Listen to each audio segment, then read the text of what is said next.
नमस्कार दोस्तों, आप सभी का स्वागत है आपके अपने चैनल क्लास एवरीवेयर पर। तो दोस्तों, आज की इस क्लास से हम रेलवे में 2014 से 2024 तक जो भी क्वेश्चन साइंस से पूछे गए हैं उन सभी के बारे में देखेंगे। और हम रेलवे के साइंस के क्वेश्चंस की previous year question series start करने वाले हैं। और आज यह साइंस की पहली क्लास रहने वाली है। और दोस्तों, यह क्लास आपके एनटीपीसी, एएलपी और टेक्नीशियन, आरपीएफ और ग्रुप डी के लिए बहुत ही ज़्यादा इम्पोर्टेंट रहने वाली है। और ये सभी एग्ज़ाम 2024-25 में होने वाले हैं। तो क्लास बहुत ही ज़्यादा इम्पोर्टेंट है, क्लास को लास्ट तक जरूर देखिएगा, क्योंकि रेलवे हमेशा बार बार अपने प्रीवियस ईयर क्वेश्चंस को ही रिपीट करता है। और इस सीरीज में मैं आपको 2014 से लेकर अभी तक के सारे रेलवे में जितने भी साइंस के क्वेश्चन पूछे गए हैं उन सभी का रिवीजन कराऊंगा। तो चलिए दोस्तों, आज की क्लास की शुरुआत करते हैं। तो दोस्तों, आज हम पहले प्रश्न से देखेंगे और इस सीरीज में लगभग हम 1000 क्वेश्चंस देखेंगे। तो सबसे पहले हम आरआरबी एनटीपीसी के सीबीटी 1 के क्वेश्चंस देखेंगे साइंस के, कब 28 मार्च 2016 के फर्स्ट शिफ्ट के। तो धमनियाँ या आर्टरीज रक्त का वहन करती हैं और यह किससे भरी होती हैं? तो धमनियाँ या आर्टरीज जो हैं यह ऑक्सीजन से भरी होती हैं। दूसरा प्रश्न देखें, तो किसे मार्स गैस भी कहा जाता है? तो मीथेन जो है इसको मार्स गैस भी कहा जाता है। अगला प्रश्न देखें, तो 1 डेकालीटर कितना होता है? तो 1 डेकालीटर में 10 लीटर होते हैं। थर्मोस्कोप का आविष्कारक किसे माना जाता है? तो थर्मोस्कोप का आविष्कारक माना जाता है गैलीलियो गैलीली को। यदि एक तरंग की आवृत्ति बढ़ती है तो इसकी तरंग दैर्घ्य पर क्या असर होता है? तो अगर तरंग की आवृत्ति बढ़ती है तो इसकी तरंग दैर्घ्य क्या होती है? घट जाती है। अगला प्रश्न देखें, तो विश्व क्षय रोग या टीबी दिवस कब मनाया जाता है? तो विश्व क्षय रोग या टीबी दिवस मनाया जाता है 24 मार्च को। हमारी आँखों में लेंस का क्या काम होता है? तो हमारी जो आँख है इसमें लेंस का काम होता है आँख की फोकस दूरी को बदलना। दोस्तों, सारे के सारे प्रीवियस ईयर क्वेश्चंस जो भी साइंस से पूछे गए हैं रेलवे में वो सभी मैं इस सीरीज में कवर कराऊंगा। तो हमारे साथ चैनल को सब्सक्राइब करके ज़रूर जुड़ जाइए, क्योंकि दोस्तों वीडियो बनाने में बहुत ज़्यादा मेहनत लगती है। और वीडियो अगर पसंद आए तो वीडियो को लाइक कीजिए और कमेंट करके ज़रूर बताइए। अगला प्रश्न देखें, तो पेनिसिलिन का आविष्कार किसने किया था?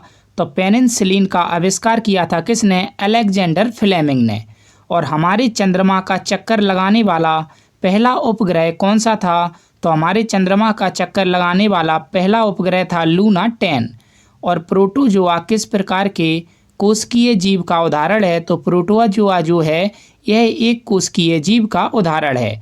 इसके बाद हम एनटीपीसी के सीबीटी 1 के 28 मार्च 2016 के सेकंड शिफ्ट के क्वेश्चंस देखते हैं। तो इसका पहला प्रश्न है कि विद्युत आवेश का एसआई मात्रक क्या है? तो विद्युत आवेश का एसआई मात्रक होता है कूलाम्ब। अगला प्रश्न देखें, तो पक्षियों के अध्ययन को क्या कहा जाता है? तो पक्षियों का जो हम अध्ययन करते हैं उसको कहा जाता है ऑर्निथोलॉजी। इस ब्रह्मांड में दूसरा प्रचुर मात्रा में सर्वाधिक तत्व कौन सा है? तो ब्रह्मांड में दूसरा सर्वाधिक मात्रा में प्रचुर तत्व जो है वो है हीलियम। और इंटरनेशनल योगा डे कब मनाया जाता है? तो इंटरनेशनल योगा डे मनाया जाता है कब? 21 जून को। अगला प्रश्न देखें, तो एथेनॉल को किस से प्राप्त किया जाता है? तो एथेनॉल को प्राप्त किया जाता है किस से? गन्ना से, यानी कि शुगर केन से। अगला प्रश्न देखें, तो विटामिन ए की कमी से कौन सा रोग होता है? तो विटामिन ए की कमी से होता है रतौंधी रोग। अगला प्रश्न देखें, तो लीवर पर वह बिंदु कौन सा है जो अपने स्थान पर स्थिर रहता है?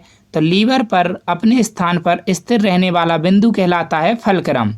अगला प्रश्न देखें, तो भारतीय अंतरिक्ष कार्यक्रम का जनक किसे कहा जाता है? तो भारतीय अंतरिक्ष कार्यक्रम का जनक कहा जाता है विक्रम साराभाई को।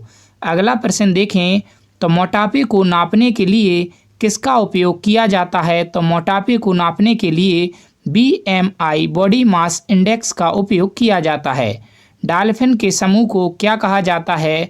तो डॉल्फिन के समूह को कहा जाता है पॉड।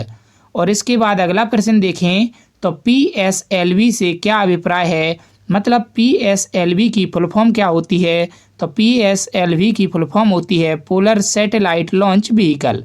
अगला प्रश्न देखें, तो पानी के अंदर की वस्तुओं का पता लगाने के लिए किस यंत्र का उपयोग किया जाता है? तो पानी के अंदर की वस्तुओं का पता लगाने के लिए सोनार का उपयोग किया जाता है। अगला प्रश्न देखें, तो पोलियो के टीके की खोज किसने की थी? तो पोलियो के टीके की खोज की थी जोनास सॉल्क ने। तो चलिए दोस्तों, इसके बाद हम एनटीपीसी के सीबीटी 1 28 मार्च 2016 के थर्ड शिफ्ट के क्वेश्चंस देखते हैं।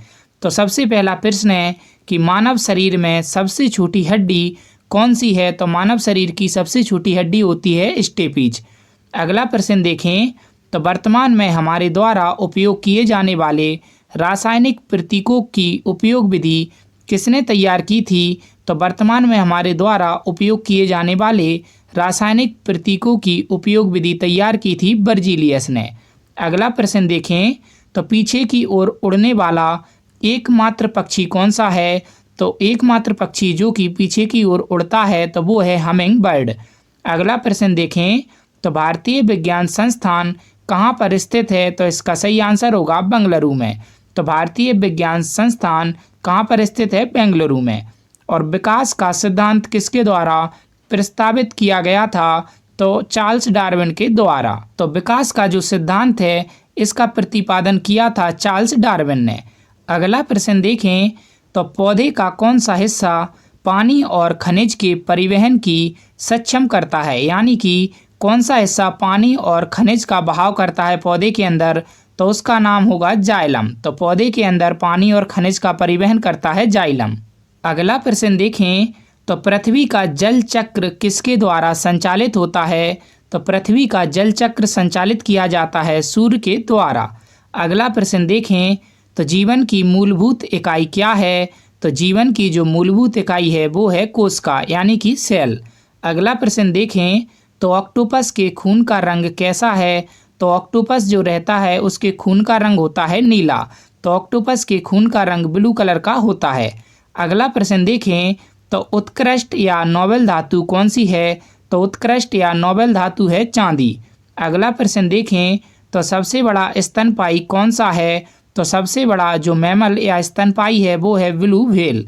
और अगला प्रश्न अगर हम देखें, तो सूर्य की ऊर्जा किस माध्यम से उत्पन्न होती है? तो सूर्य की जो ऊर्जा है यह परमाणु संलयन के माध्यम से उत्पन्न होती है।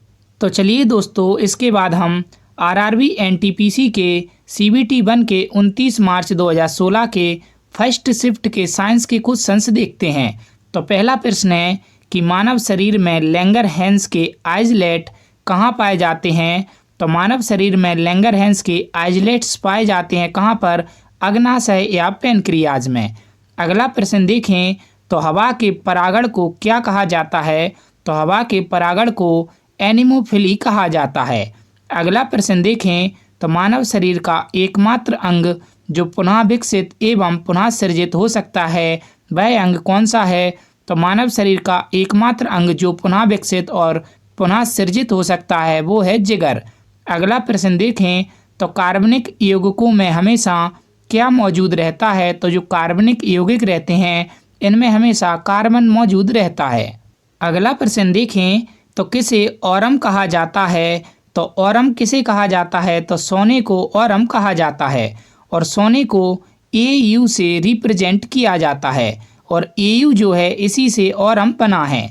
अगला प्रश्न देखें, तो किस योगदान के लिए एडवर्ड जेनर प्रसिद्ध हैं? तो एडवर्ड जेनर प्रसिद्ध हैं किसके लिए? टीके की खोज के लिए। अगला प्रश्न देखें, तो सबसे चमकीला तारा कौन सा है? तो सबसे चमकीला तारा है सीरियस A। चलिए दोस्तों, इसके बाद हम आरआरबी एनटीपीसी के सीबीटी 1 के 29 मार्च 2016 के सेकंड शिफ्ट के साइंस के क्वेश्चंस देखते हैं। तो पहला प्रश्न है कि शब्द रडार किससे व्युत्पन्न है? तो रडार की यहाँ पर फुल फॉर्म पूछी है। तो रडार की फुल फॉर्म होती है रेडियो डिटेक्शन एंड रेंजिंग। अगला प्रश्न देखें, तो डीपीटी वैक्सीन में पी किसे संदर्भित करता है? तो यहाँ पर भी दोस्तों अगर आपको इसकी फुल फॉर्म पता होगी तो आप इसका आंसर बता सकते हैं। तो डीपीटी वैक्सीन में पी किसे संदर्भित करता है? तो पंटूसिस को। और डीपीटी में इसकी फुल फॉर्म होती है डिप्थीरिया, पर्ट्यूटिस और टेटनस। तो डीपीटी में पी किसको संदर्भित करता है? पर्ट्यूटिस को। अगला प्रश्न देखें, तो अदरक किसका एक उदाहरण है? तो अदरक जो है यह प्रकंद या राइजोम का एक उदाहरण है। अगला प्रश्न देखें तो सूरज की रोशनी को उसके संघटक रंगों में कौन विभाजित कर सकता है? तो सूरज की जो रोशनी है उसको उसके संघटक रंगों में विभाजित कर सकता है कौन? अपवर्तन। अगला प्रश्न देखें तो प्रदूषण में सूचकांक एसपीएम का पूर्ण रूप क्या है? तो प्रदूषण में जो सूचकांक रहता है एसपीएम, इसकी फुल फॉर्म होती है सस्पेंडेड पार्टिकुलेट मैटर। अगला प्रश्न देखें तो जीका वायरस किसके द्वारा मनुष्य में संचारित होता है? तो जीका जो वायरस है यह मनुष्य में मच्छर के द्वारा संचारित होता है। अगला प्रश्न देखें तो प्रोटॉन में किस प्रकार का आवेश होता है? तो प्रोटॉन जो रहता है इसमें धनात्मक आवेश होता है। तो दोस्तों इस क्लास में मैंने आपको लगभग 50 रेलवे के साइंस के प्रीवियस ईयर क्वेश्चंस कवर कराए हैं। और दोस्तों रेलवे हमेशा प्रीवियस ईयर क्वेश्चन से क्वेश्चन पूछता है, तो यह क्वेश्चन आपके सभी एग्जाम्स के लिए जो कि रेलवे के 2024-25 में होने वाले हैं उनके लिए बहुत ही ज़्यादा इम्पोर्टेंट रहेंगे। तो क्लास को ऐसे ही देखते रहिएगा और अगर क्लास पसंद आई हो तो क्लास को लाइक कीजिए, कमेंट कीजिए और हमारे चैनल को सब्सक्राइब जरूर कर लीजिए डेली ऐसी ही जीके की वीडियोज़ के लिए। और दोस्तों मैं यह साइंस के प्रीवियस ईयर क्वेश्चंस की सीरीज़ आगे भी लाता रहूँगा, तो चैनल को सब्सक्राइब करके हमारे साथ ज़रूर जुड़ जाइए। मैं लगभग 10 से 15 साल तक के पुराने जो रेलवे में साइंस के क्वेश्चंस पूछे गए हैं उन सभी क्वेश्चंस का रिवीजन कराऊँगा।